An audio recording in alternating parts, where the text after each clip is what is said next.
Tonight, one of the most consequential sites in U.S. civil rights history is now set to become a public memorial.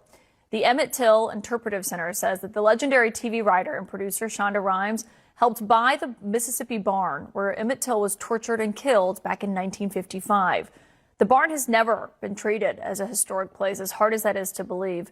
Instead, it was just privately owned. It was even used for storage at one point. The structure itself is fragile. It's at risk of collapse. But now it's going to be maintained. That is because the center says it plans to open the barn to the public by the year 2030. That would come 75 years after Emmett Till's lynching. And they say it will be, quote, part of a larger public memorial, a place of truth, creativity, and conscience.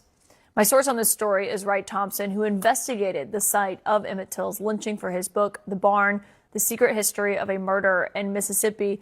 And Wright, you know, when I saw that this was happening today, I immediately said I wanted to have you on because we've talked about this so much with you and how so many tried to basically erase this part of history. And you described it as the most important thing to happen to the Delta in generations. How are you feeling when you found out about this tonight? Man, I was so thrilled for the people who spent decades of their life trying to get this done. You know, it's a strange coalition of small town Mississippi. You've got, you know, former sharecroppers like the late Jerome Little. You've got, you know, big farm owners like, you know, Walker and Sykes Sturtevant working together. And it's just representative, honestly, to me, of the best of Mississippi.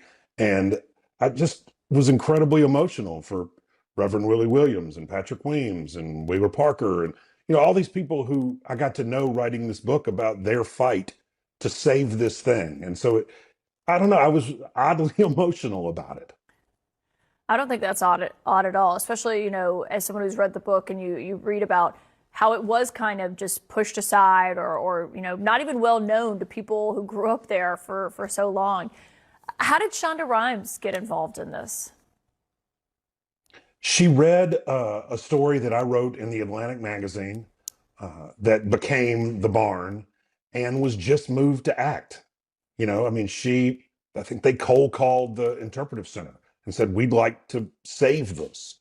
I mean, I've never met her, but I mean, she has done more for Mississippi than a lot of people. And I'm just really, on behalf of all Mississippians, I'm just really grateful that, you know, she puts her money where her mouth is. It's really remarkable what she's done. And this is her. I mean, she did this. And so it's just incredible.